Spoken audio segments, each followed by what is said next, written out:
அன்பியும் YouTube இல்லந்தோறும் இறைசாட்சி, உள்ளந்தோறும் மகிழ்ச்சி. மற்றொன்பது பேர் இங்கே. ஆண்டவரே, மது இறக்க குணத்திற்கு அளவே இல்லை. மை தேடி வருகின்ற ஒவ்வொருவரின் எதை ஏக்கங்களை அறிந்து அவற்றை உடனடியாக நிறைவேற்றி வைக்கிறீர். தொழுநோயாளர்கள் எவ்வளவு கொடூரமான வியாதியினால் ஜீவித்து வந்தார்கள். வலி வேதனை ஒரு புறம், புண்களினால் ஏற்பட்ட நாற்றம் மறுபுறம், தன் சொந்த குடும்ப உறவுகளை ஏற்றுக்கொள்ளாமல் ஒதுக்கி வைக்கப்பட்ட நிலை. அருகே நெருங்கி வரவும் கூடாது, யாரும் வரவும் மாட்டார்கள். என்ன கஷ்டம் துயரம் என்றால் யாருடனும் பகிர்ந்து கொள்ள முடியாமல் தனக்குள்ளே அழுது கொண்டு வாழ்ந்து கொண்டிருக்க வேண்டும்.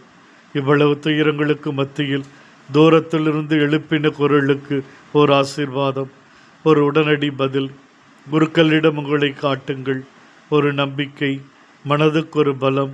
செல்லுகிறார்கள், சுகம் கிடைக்கிறது. தானாக தொழுநோய் மறைந்து போகிறது. உடல் பாகங்கள் புத்துயிர் பெறுகிறது. அழுகி நாற்றம் எடுத்தவை மனம் வீசுகிறது, நறுமணம் வருகிறது.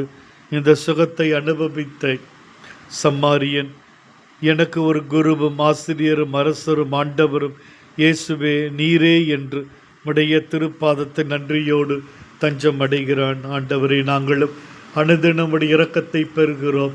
மக்கென்றும் நன்றி உடையவர்களாக வாழ வரம் தாரும். இந்த அன்பியம் யூடியூப் சேனலை நீங்கள் ஷேர் பண்ணுங்க, சப்ஸ்கிரைப் பண்ணுங்க, லைக் பண்ணுங்க. Wish you all the best.